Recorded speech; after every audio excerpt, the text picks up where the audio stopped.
हम Marie Curie के बारे में बात करेंगे। मैरी स्क्लोडोस्का क्यूरी का जन्म 7 नवंबर 1867 को वारसा, पोलैंड में हुआ।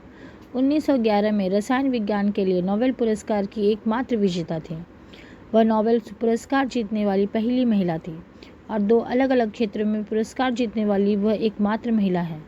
बचपन से वह अपनी विलक्षण स्मृति के लिए उल्लेखनीय थी।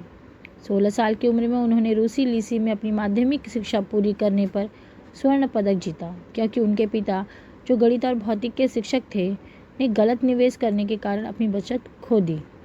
उन्हें एक शिक्षक के रूप में काम करना पड़ा और साथ ही उन्होंने राष्ट्रवादी मुक्त विश्वविद्यालय में गुप्त रूप से भाग लिया, जिसमें महिला श्रमिकों को पोलिश भाषा में पढ़ाया जाता था।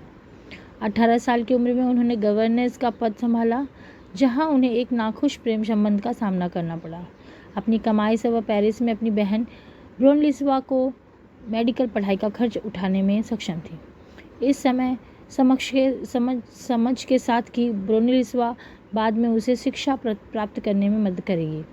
फ्रेंच नाम के बावजूद भी मैरी क्यूरी की कहानी फ्रांस में शुरू नहीं हो पाती है।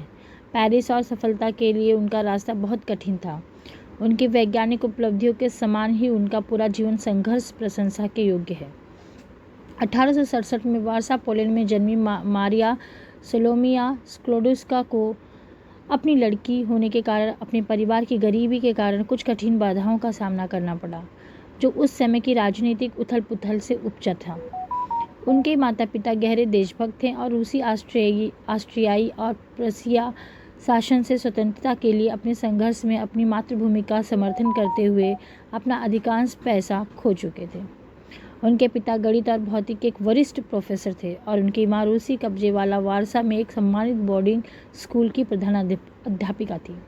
उन्होंने अपने बच्चों को पोलिश संस्कृति की सराहना भी दी, जिसे रूसी सरकार ने हतोत्साहित किया। जब क्यूरी और उसके तीनों बहनों ने नियमित स्कूली शिक्षा पूरी की, तो वे अपने भाई की तरह उच्च शिक्षा जारी नहीं रख सकी। स्थानीय विश्वविद्यालय ने महिलाओं को आगे नामांकन नहीं करने दिया और उनके परिवार के पास उन्हें विदेश भेजने के लिए पैसे नहीं थे। उनके पास केवल एक ही विकल्प था कि वे शादी करें या गवर्नेंस बने। क्यूरी और उसकी बहन ब्रोनिलिस्वा ने दूसरा रास्ता निकाला। इस जोड़ी ने फाइंग यूनिवर्सिटी या कभी-कभी फ्लोटिंग यूनिवर्सिटी नामक एक गुप्त संगठन के साथ काम किया। उपयुक्त रूप से अंग्रेजी संक्षिप्त नाम को देखते हुए FU का बिंदु इसे रूसी सरकार के खिलाफ पोलिश में पोलिश समर्थक शिक्षा प्रदान करता था। रूसी नियंत्रित पोलैंड में यह स्पष्ट रूप से निषिद्ध था। आखिरकार बहनों ने एक योजना बनाई जो उन दोनों को उच्च शिक्षा प्राप्त करने में मदद कर थी। क्यूरी एक गवर्नेंस के रूप में काम करने लगी और ब्रोनिलिस्वा ने मेडिकल स्कूल को पढ़ाने लगी। 1891 में उन्होंने अपना बैग पैक किया और पेरिस की तरफ अपने उज्जवल भविष्य की ओर चल पड़ी। पेरिस विश्वविद्यालय में क्यूरी फ्रांसीसी भौतिक विज्ञानी हेनरी बेकरेल से प्रेरित थी। 1896 में उन्होंने पाया कि यूरेनियम से कुछ ऐसा तत्व निकलता है जो देखने में बहुत ही अजीब लगता है, लेकिन बिल्कुल वैसा नहीं है जैसा एक्सरे में होता है, जिसे केवल 1 साल पहले खोजा गया था। जिज्ञासु क्यूरी ने यूरेनियम और उसकी रहस्यमयी किरणों की PhD के रूप में तलाशने का फैसला किया। आखिरकार उसने महसूस किया कि जो कुछ भी इन किरणों का उत्पादन कर रहा था वह परमाणु स्तर पर हो रहा था। यह पता लगाने के लिए एक महत्वपूर्ण पहला कदम कि परमाणु पदार्थ का सबसे छोटा रूप नहीं थे। यह एक निर्णायक क्षण था जिसमें अंततः क्यूरी रेडियोधर्मिता नाम दिया।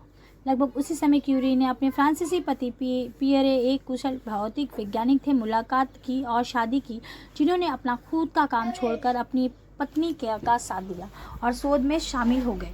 दोनों ने यूरेनियम युक्त खनिजों की जांच शुरू की और पिच प्लांट एक यूरेनियम समृद्ध अयस्क और महसूस किया कि यूरेनियम की तुलना में 4 गुना अधिक रेडियोधर्मी था। उन्होंने तर्क दिया कि कुछ अन्य तत्व मिश्रण में होना चाहिए। छत के माध्यम से उन रेडियोधर्मी स्तरों को भेजा गया, वे सही थे। सचमुच टन पिच प्लेट को संसाधित करने के बाद उन्होंने मैरी के मूल पोलैंड के बाद एक नए तत्व की खोज की और इसे पोलोनियम नाम दिया। उन्होंने खोज का खुलासा करते हुए जुलाई 1898 में एक पेपर प्रकाशित किया और सिर्फ 5 महीने बाद उन्होंने यूरेनियम अयस्क में ट्रेस मात्रा में पाए जाने वाले एक और तत्व रेडियम की खोज की घोषणा की। 1903 में क्यूरी, उनके पति और बैकरेल ने रेडियोधर्मिता पर अपने काम के लिए भौतिकी में नोबेल पुरस्कार जीता, जिससे क्यूरी नोबेल जीतने वाली पहली महिला बन गई। 3 साल बाद ही एक बड़ी त्रासदी हुई। पियरे, जिन्होंने हाल ही में पेरिस विश्वविद्यालय में प्रोफेसर की उपाधि स्वीकार की थी, एक गाड़ी दुर्घटना के बाद अचानक मृत्यु हो गई। क्यूरी उनकी मृत्यु से तबाह हो गई थी, फिर भी उन्होंने अपना शोध जारी रखा। पियरे की स्थिति को भरने और विश्वविद्यालय में पहली महिला प्रोफेसर बनने के लिए 1911 में क्यूरी ने पोलोनियम और रेडियम के साथ अपने काम के लिए इस बार रसायन विज्ञान में अपना दूसरा नोबेल पुरस्कार जीता। वह 2 अलग अलग विज्ञानों में नोबेल पुरस्कार जीतने वाली एकमात्र व्यक्ति बनी हुई थी।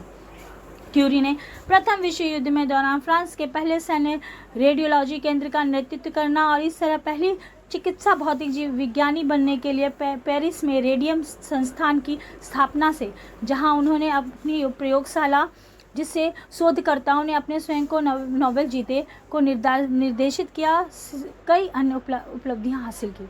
एक प्रकार के अप्लास्टिक एनीमिया से 4 जुलाई 1934 को सैलांचेस फ्रांस के पास मृत्यु हो गई, जो उनके करियर के दौरान इस तरह के अत्यधिक विकिरण के संपर्क में आने की संभावना की वजह से हुई।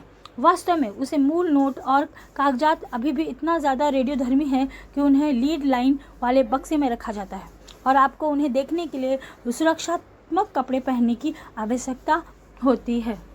नमस्ते, आपका दिन शुभ रहे।